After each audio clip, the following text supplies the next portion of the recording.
Graça e paz, meu amado. O meu desejo é que o amor de Deus se derrame abundantemente sobre a sua vida e a vida da sua família. Deus conhece o poder da influência. Ele sabe que uma pessoa pode influenciar inúmeras outras pessoas. Essa influência pode ser para o bem ou para o mal.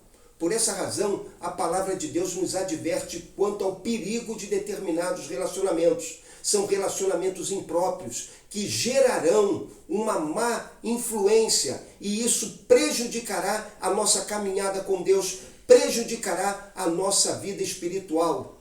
Por essa razão, o Senhor nos adverte que devemos tomar cuidado com as pessoas com quem nos relacionamos. Olhe bem o que nos é dito na primeira carta de Paulo aos Coríntios, capítulo 15, verso de número 33. Não vos enganeis, as más conversações corrompem os bons costumes. O apóstolo Paulo está fazendo uma grande exposição da doutrina da ressurreição corpórea do crente. E no meio dessa exposição, ele para e ele traz uma palavra de advertência para a igreja. E ele diz àquela igreja o seguinte: não se permitam enganar. As más conversações, elas geram uma influência perversa, maligna, e dessa maneira elas corrompem os bons costumes. Por que o apóstolo Paulo está falando disso para aquela igreja? Porque algumas pessoas se introduziram dissimuladamente na vida da igreja. Dizendo-se crentes, começaram a semear o erro, o engano no coração da membresia da igreja. Eram pessoas que estavam no meio da igreja e com sua conversa agradável, com a sua conversa fácil, eles atraíam o coração dos crentes, seduzindo-os para aquela doutrina que eles ensinavam. E, na verdade, o que eles declaravam é que não existe ressurreição. A mensagem deles era muito simples. A ideia de ressurreição é inadequada. Tudo que resta àqueles que creem em Jesus é essa vida. Não há nada depois da morte. É claro que essa doutrina é uma doutrina que o apóstolo Paulo vai enfatizar isso, é uma doutrina que não traz consolo, não traz esperança para a vida de nenhuma pessoa. Mas havia um outro perigo nessa doutrina. Ao negarem a ressurreição do crente, essas pessoas estavam afastando muitos dos servos de Deus dos caminhos do Evangelho. Ao negarem a doutrina da ressurreição, eles estavam motivando os crentes a voltarem à sua velha vida. Uma vida censurável aos olhos de Deus, uma vida pecaminosa.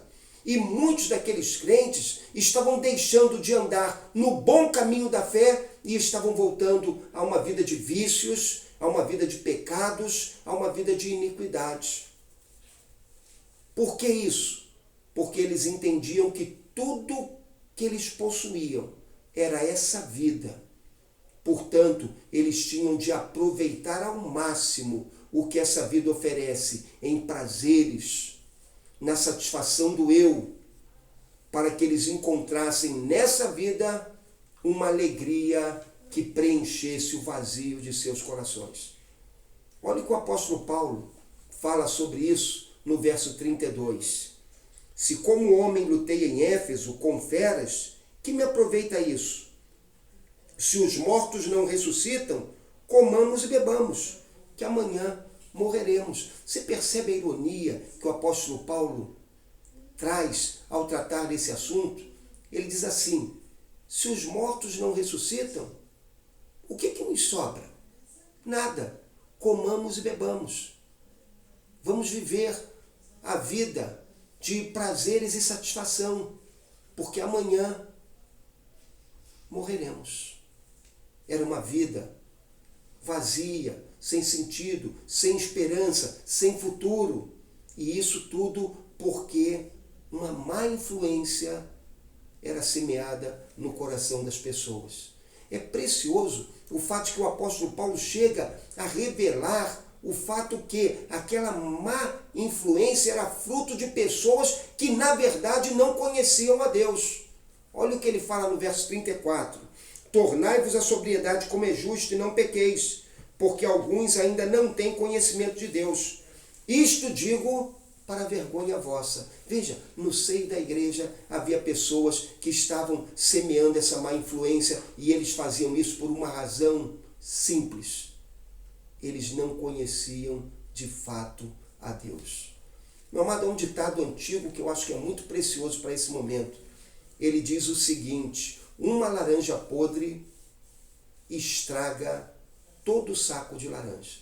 É assim, uma pessoa que semeie uma má influência no meio do povo de Deus, ela vai corromper muitas vidas que dão ouvidos à sua mensagem, levando-os a deixarem de prosperar na sua vida espiritual, em sua caminhada com Deus. O que fazer?